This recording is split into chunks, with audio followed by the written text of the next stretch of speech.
大家好啊！我係溫哥華地產經紀 Isabella Lui 啊。今年2026年咧一開場嘅時候咧，我會為大家咧預測下今年溫哥華嘅地產市場走勢喺2026年係會點樣走咧？嗱，今日咧我想將一個比較真實嘅情況咧係呈現喺大家嘅眼前嘅。我哋會同利率啦、市場嘅結構啦、出租率啦、成交量啦，各樣咧，將一個最完美嘅畫面咧係呈現俾大家嘅。咁到年尾嘅時候咧，大家可以比較下我講嘅嘢講得啱唔啱咯。第一樣我想講嘅咧就係利率走勢啦。嗱，今年嘅利率咧，好多大行咧都係估計咧係維持喺4啊，或者會可能微跌穿4之間係 fixed rate。咁如果係 variable 咧，大概係2.25啊左右咧嚟到浮動。當然啦，係要 depends on 我哋嘅經濟環境啊。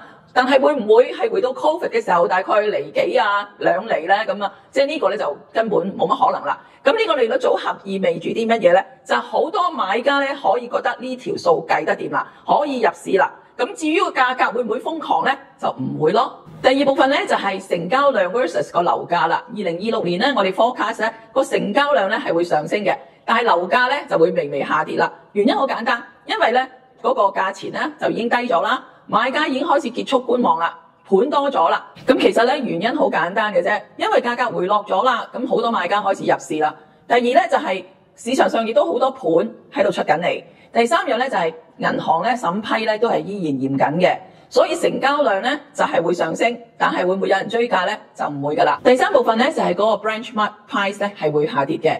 咁喺2026年咧，我覺得咧樓價咧個 benchmark price 咧係會下跌嘅。但係咧，我哋會係覺得會係分化嘅。第三部分咧 ，benchmark price 咧會將會係咩走向咧？我覺得咧 benchmark price 咧都係會下跌嘅。但係咧唔係全面跌㗎，而係明顯分化。跌得最明顯嘅咧就係有租約嘅樓啦，因為咧佢哋通常有租客喺度啦，睇樓唔係咁方便啊，所以週期咧亦都會長啲。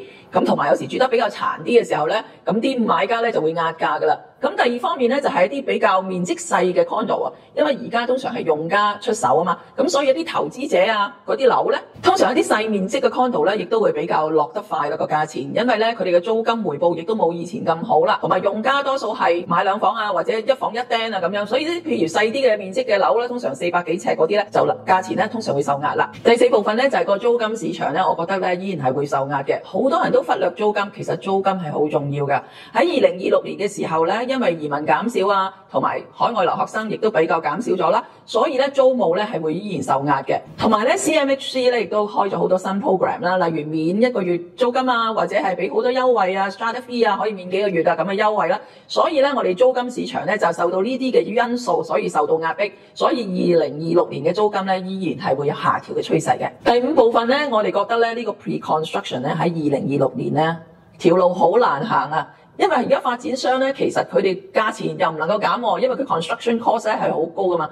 咁佢唯有利用啲乜嘢咧？就係closing cost 減免啊、免費 upgrade 啊、加 bonus 啊，或者包你 GST 啊呢啲方法嚟到去吸引一啲買家。但係喺呢幾年嚟講咧，樓花依然條路係好難行嘅。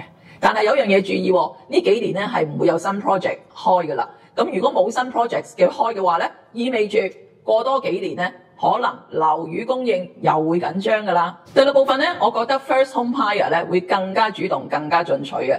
原因係乜嘢？因為利率已經低咗啦，選擇又多啦，租金佢又覺得而家可以入手啦，所以 first home buyer 咧，我覺得今年咧就會積極咗嘅。所以一啲上車盤啊，例如1房1廳啊，適合家庭嘅2房啊。呢啲咁嘅樓宇咧就係最穩陣嘅。第7部分就係換樓客，亦都係今年嘅大贏家。點解咁講咧？因為如果你係住緊 townhouse，你又想換一間細嘅獨立屋，咁今年咧佢哋嘅差價就將會越嚟越收窄啦。因為如果差價收窄咗嘅話，即係話你會用最低嘅金額而換取一個最高嘅享受。所以2026年咧，由 townhouse upgrade 去細獨立屋，買家咧將會係一個非常之有利嘅年份啦。第8部分，2026年基本上投資客咧，基本上咧就唔會再入市㗎啦。點解咧？因為租金嘅回報率唔再吸引，利率相對亦都係低。咁原因好簡單啫，因為嗰個樓價已經冇上升嘅動力，個利率又唔係話回落得咁多，租金回報率亦都唔係咁高。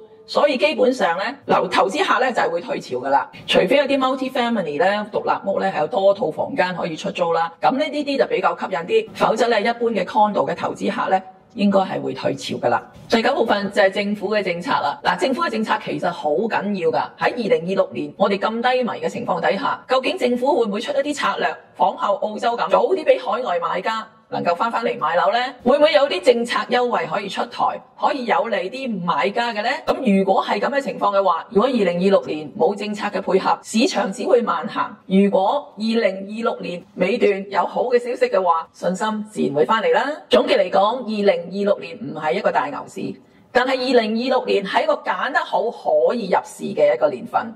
如果你覺得你想知道你自己應該買未呢？應唔應該買呢？係時候揀樓定抑或係要自住呢？如果2026年你想知道自己應唔應該入市，你層樓應唔應該買，或者幾時去買嘅話，歡迎你留言俾我 Isabella 女，呢度有我微信，歡迎你留言俾我或者私信我㗎，咁我哋就可以傾下，下期再見。